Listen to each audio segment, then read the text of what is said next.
ഇന്നത്തെ പരിപാടി ഒരു കുറ്റി പൊട്ടിക്കലാണ് കേട്ടോ. കുറ്റി എന്ന് വെച്ചാൽ നമ്മൾ പൈസ ഇട്ട് വെക്കുന്നതിനാണ് നമ്മൾ ഇവിടെ കുറ്റി എന്ന് പറയുന്നത്. നിങ്ങളുടെ നാട്ടിൽ എന്താണ് പറയാൻ എനിക്കറിയില്ല കേട്ടോ. നമ്മൾ കോയിനുകൾ കിട്ടുന്നേരം വാവേനെ കൊണ്ടാണ് അധികം ഇടിയിപ്പിക്കാറുള്ളത്. അത് പൊളിക്കാൻ നോക്കുന്നേരം അവളെ കൊണ്ട് തന്നെ ലാസ്റ്റ് ഇടിയിപ്പിച്ചതാണ് കേട്ടോ. അവള് എന്താ സംഭവം, ദിവസവും അവളെ കൊണ്ട് ഇടിയിക്കുന്നതുകൊണ്ട് ഇനിയും വേണമെന്ന് പറയാണ് അച്ഛനോട് വാശി പിടിച്ചിട്ട്. അതെന്താ സാധനം? ഈ കുറ്റി നല്ല ശ്രദ്ധയോട് പൊട്ടിക്കുന്നതിൻ്റെ കാരണം ഇത് പിന്നേക്ക് എന്തെങ്കിലും ഉപകാരം ഉണ്ടാവും എന്ന് ചോദിച്ചിട്ടാണ് കേട്ടോ. നമുക്ക് നോക്കാം ലാസ്റ്റ് എന്തെങ്കിലും ചെയ്യാൻ പറ്റുമോ എന്ന്. നല്ല അനുസരണയോട് കൂടി ഇരിക്കുന്നുണ്ട് കേട്ടോ. അച്ഛൻ എന്താണ് കത്തി കൊണ്ട് ചെയ്യുന്നതെന്ന് അറിയാൻ വേണ്ടിയിട്ട്. ഇടയ്ക്ക് നല്ല മോളാണ്, കുറച്ചുകൂടിയും കഴിഞ്ഞാൽ വിവരം അറിയാം. ഭയങ്കര കുരുത്തക്കേടാണ്. കൂടുതൽ അലമ്പാക്കുന്നതിൻ്റെ മുന്നേ ഞങ്ങളൊന്ന് വേഗം പൊട്ടിച്ച് നോക്കട്ടെ കേട്ടോ, അല്ലെങ്കിൽ ക്ഷമ ഉണ്ടാവില്ല മോൾക്ക്. അങ്ങനെ കുറ്റി പൊട്ടിച്ച് അതിലുള്ള പൈസ കൊണ്ട് ഇതാ കുഞ്ഞൻ വാരി കളിക്കുകയാണ് കേട്ടോ. എല്ലാം പുറത്തേക്ക് അച്ചിട്ട് കൊടുത്ത് മോളെ ഞാൻ നോക്കിയേക്കാം. ഇതൊക്കെ എന്താണ് സംഭവം ഒരുപാട്.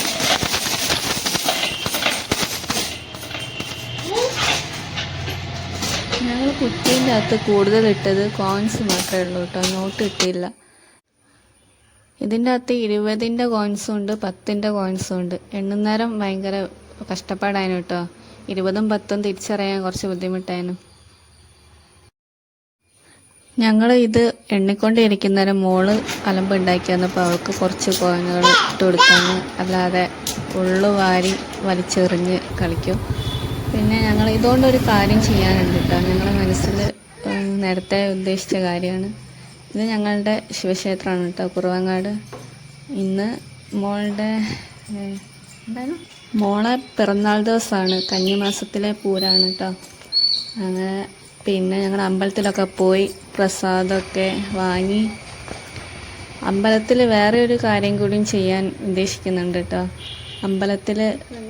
അമ്പലം പൊളിച്ച് പുതുക്കി പണിയാണ്. എന്നപ്പോൾ അതിലേക്ക് നമ്മൾ കഴിയാവുന്ന സംഭാവന കൊടുക്കണമെന്ന് വിചാരിച്ചിട്ടുണ്ടായിരുന്നു. അങ്ങനെ മോളെ നക്ഷത്രത്തിൻ്റെ അന്ന് തന്നെ കൊടുക്കണം എന്ന് വിചാരിച്ചിട്ടാണ് ഞങ്ങൾ കോയിനുകൾ ഇങ്ങനെ ഇടാൻ തുടങ്ങിയൊക്കെ തൊടിയിച്ചെടുത്ത് അച്ഛനും മൂക്കും. പിന്നെ ഗണപതി ഹോമം ദിവസം നടക്കും അമ്പലത്തിൽ, അതിൻ്റെ പ്രസാദം ഉണ്ടാവും. അത് എടുക്കാൻ വേണ്ടിയിട്ട് പോയതാണ് അച്ഛനും മോളും. വറുത്തവിലും എള്ളും തേങ്ങാക്കൊത്തും അങ്ങനെ എല്ലാം ഉണ്ടായിരുന്നു കേട്ടോ. നല്ല ടേസ്റ്റാണ്. പിന്നെ അതെല്ലാം കഴിച്ച് ഞങ്ങൾ പ്രസാദം അവളുടെ പേരിൽ കഴിപ്പിച്ചിട്ടുണ്ടായിരുന്നു. അവളെ പേരിൽ നെയ്പ്പായസവും കർഗഹോമമാണ് കഴിപ്പിച്ചത്. ഇതാണ് ഞാൻ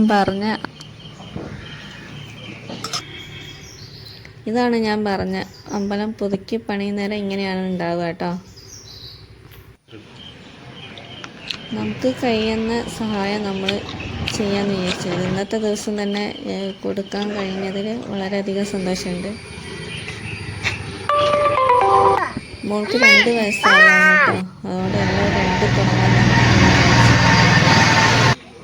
റെസീറ്റും എല്ലാം വാങ്ങി നമ്മൾ അമ്പലത്തിൻ്റെ പുറത്തെത്തി. അമ്പലത്തിൻ്റെ പുറത്തെത്തുന്നേരം അവൾക്ക് ചില്ലറ ഇടണമെന്ന് പറഞ്ഞ് അതിൽ ചില്ലറയിട്ട്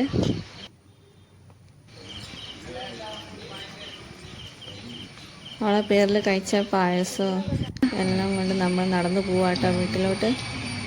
നമ്മൾ നേരത്തെ പറഞ്ഞില്ലേ ആ കുറ്റി ആവശ്യമുണ്ടെന്ന്, ആ മോളെ കൊണ്ട് തന്നെ ഒരു ചെടി വെപ്പിക്കാൻ വെച്ച്. വെറും ചെടിയല്ല, അത് കഞ്ഞിക്കൂർത്തലാണ്.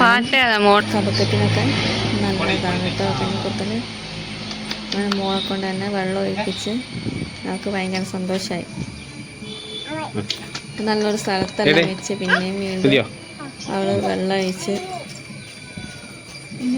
വീണ്ടും വെള്ളം ഒഴിക്കാൻ വേണ്ടി പൈപ്പിൻ്റെ അടുത്തേക്ക് ഓടുകയാണ് കേട്ടോ.